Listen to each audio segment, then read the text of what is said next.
VikesNow, this is Dustin Baker. I am here with Janik Eckardt from Germany. Good morning in Germany, sir. How are you? Good morning. I'm great.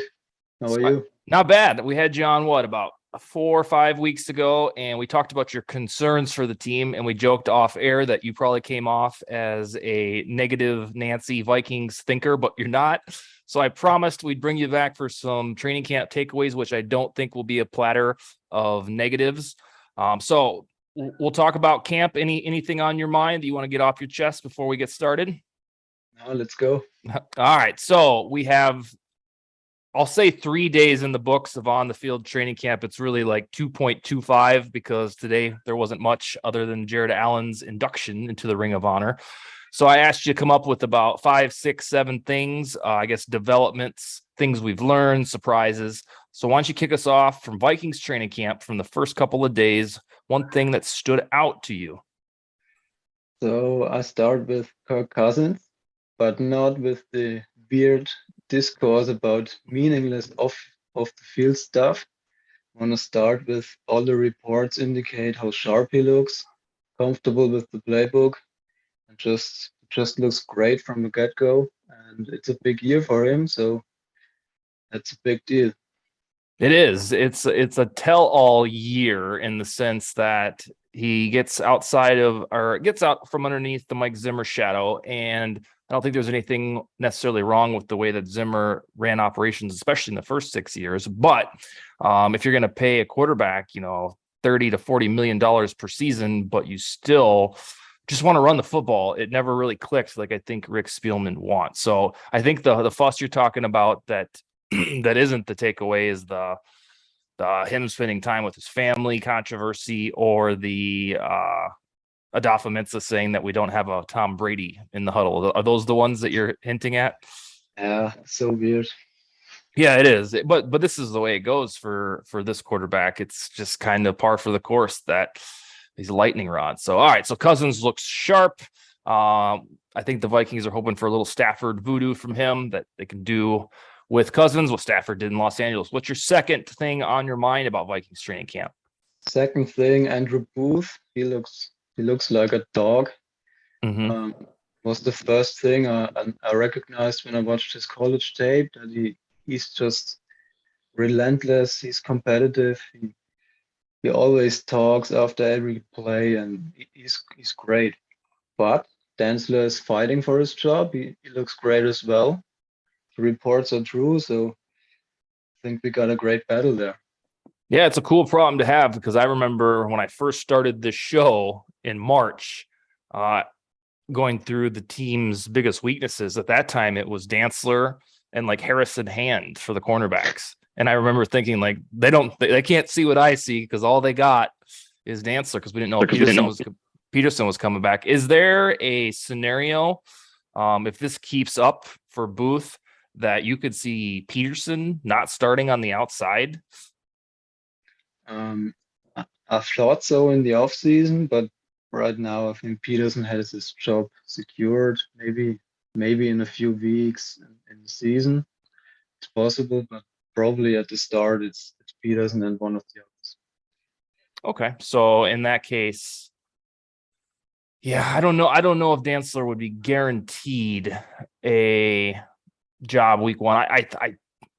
I think so, because he hasn't done anything in camp to look silly. And he shouldn't spend time in a doghouse to start this season. But yeah, it's just that for 2 straight days, the Booth smoke has been there, and it even surprises me, who like you thought he was going to be pretty good, especially for a while as a first round draft stock, and fell due to injury. All right, what's number 3 on your mind for Vikings training camp? Number 3, Kellen Mond. He has a shot to win the backup job finally. It was 2 days ago. Mannion had all the second team reps, and people were starting to get concerned. Yesterday it was Mond again with the second team, but I read that Mannion was more effective third team. Still early in camp, so nothing groundbreaking happening yet. I've wondered for 2 or 3 years now that, like, what it is about Mannion that's so delightful to two brands of coaching staffs, because he's had his chance twice in regular season games. And I think I speak for everybody. And like, I don't get it.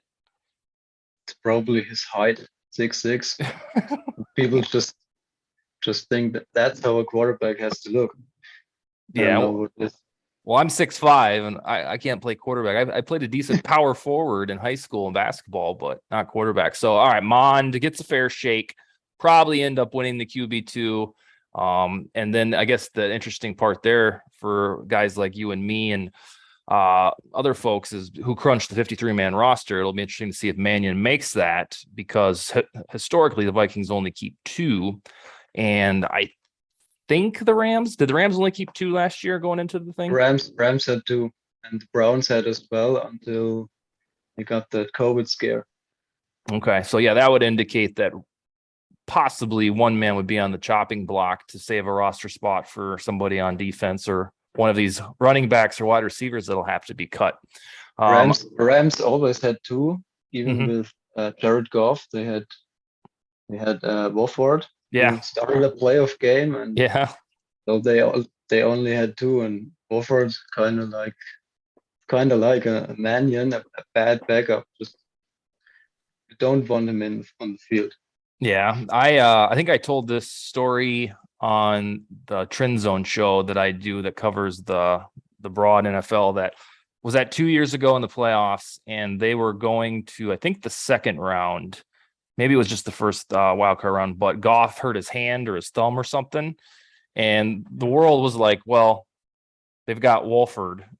I remember, well, that's all I need to know about Jared Goff, because if nobody cares that they're just sliding into this guy I've never heard of, then he really has had a fall from grace. Because remember, Goff in 2018 was just marvelous. Shredding bar on top, 50 yards deep. Yeah, I mean, in that whole season, he seemed like almost like Justin Herbert feel, like here to stay. And then all of a sudden, he wasn't very good anymore. They had that game against the Chiefs that looked just out of worldly. Oh yeah, ridiculous, 51 or 54. I don't know. Crazy game. yeah, I remember that vividly. I think he's a quintessential example of defensive coordinators just figured him out. I think that's the only explanation, because he was pretty damn good for a single season. All right, enough Rams and Lions talk. You got Cousins, Booth, Mond. Give me about three more developments that have stood out to you in Germany about this Vikings training camp. So next thing, great energy, just a positive attitude in the building. I liked Zimmer for a long time, but they needed a change, and O'Connell is great. You retweeted the video, I think, on Twitter, and he's just a great guy, and right what the team needed.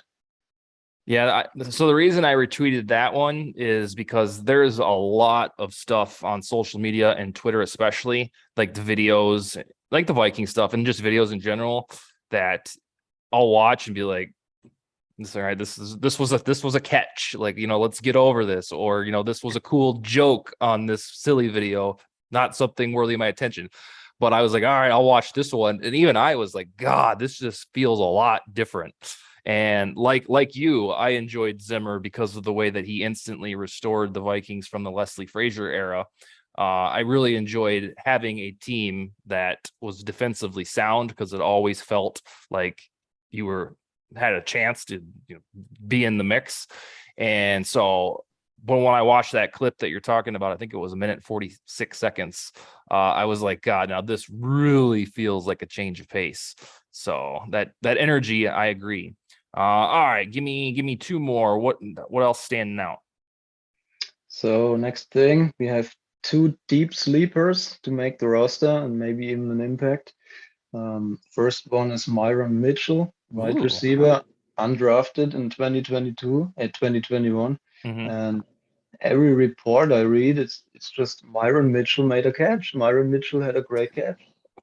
In every report, it's Myron Mitchell. And I don't know, maybe we have a deep wide receiver group, but maybe he can jump some PC Johnson or Albert Wilson or whomever and make the team. And the next one is Zach Davidson, tight end, 2021 draft pick. He was a punter in college. They converted him to tight end. He's 6'7", runs a 4.6, I think, and I read a few positive things about him. Paul Allen talked about him on the show. Maybe he can be a tight end 2 or 3. In a big group we have. So on Myron Mitchell, I got to ask you, I know you've already crunched the 53-man roster numbers and prediction. If he is somehow is this gem that none of us have talked about or written about, and I don't know how that's possible. Like how does he get in the wide receiver mix? Because he's already somebody's automatic cut when you're doing the 53-man projection. Like he would somehow they'd keep 7 or 6, and he'd be one of them. Yeah, either they keep 7 or it just has to win against Wilson, Trisena, Naylor, and who's the other one? Johnson. Smith-Massad is probably safe. So I thought Blake Prohl has a shot, but it looks like Myron Mitchell is the guy this year. Did you end up thinking Chisena makes it for special teams, Gunnar? I did not include him, but it's certainly possible. That depends on how they value special teamers. Yeah, he's I've done that exercise a couple times. I'm waiting to see a little bit more camp before I make my projection. And Chisena is always one I get stuck on, because it's kind of like how I felt about CJ Ham when O'Connell was first hired, where I was like, well, maybe they will, maybe they won't keep him because they don't use fullbacks. But I think we've seen enough stuff from O'Connell that indicates that Ham will certifiably make the team. But with Chisena, I'm in that spot where I can't figure out if he would, if they care about gunners and special teams, or if they're like, yeah, we don't use those, or we don't really care who that guy is. I'm not sure. The thing on Zach Davidson, interesting factoid for folks always remember, if he turns into something, he is also a piece of the fruit of the Diggs trade. It was Jefferson, Cameron Bynum, Janarius Robinson, Zach Davidson, and Kenny Wilkes. So I always cheer for those guys so that the Diggs trade seems even juicier. All right, sir, give me your final one. What's on your mind? Final one. Mm-hmm. Team is healthy. Yeah, that's a great thing. It's still early, but when I look at the Packers and I think 13 guys on the PUP list or something, and we have 2, and Blake Prohl and Ryan Connolly. Yeah. It's not like that important of players. So, and Harrison on the NFI list. So we're in great shape. Team is healthy. Best way to open camp. Yeah, and it's in sharp contract to the Packers you mentioned, because of course they have some no names that nobody's ever heard of, but then they also have the rookie wide receiver, Sammy Watkins and Bakhtiari and Elkin Jenkins and Mason Crosby. That's why I think they ended up bringing Gabe Burkich over for the summer, is because Crosby was dealing with something. You know, when he left the Vikings and went straight to Green Bay, the kicker. Yeah, I think that was the reasoning behind it. Probably, yeah. Yeah, and it's always tricky when those PUP lists and the NFIs come out, and it's Ryan Connolly and Blake Prohl and Nate Harrison. It's always tricky that you feel good. You're like, oh, okay, good. And like, well, it's kind of an asshole thing for me to say that it's only those guys, but it's just dudes that if you're not even sure if they're going to make the team, Yeah, I thought Prohl has a shot. He looked great in camp, and then he tore his ACL last year. And Harrison, I included him in my roster prediction. Yeah. But that missing time is not helping him. Yeah. The trickiest thing, I swear to God, on dudes like Prohl is you get drawn in, but what they can do in training camp and stuff. But when it gets down to brass tacks to making the cut, there's so many good players that you think will make the cut. And then when you're making your own, you're like Oh, I whittled it down to 62. Oh, I only got to get rid of 9 more guys. This isn't fun. So imagine what it's like when you're the coach and dealing with real people's lives. Yeah, I was stuck at 58 to get 5 down to 53. That was tough.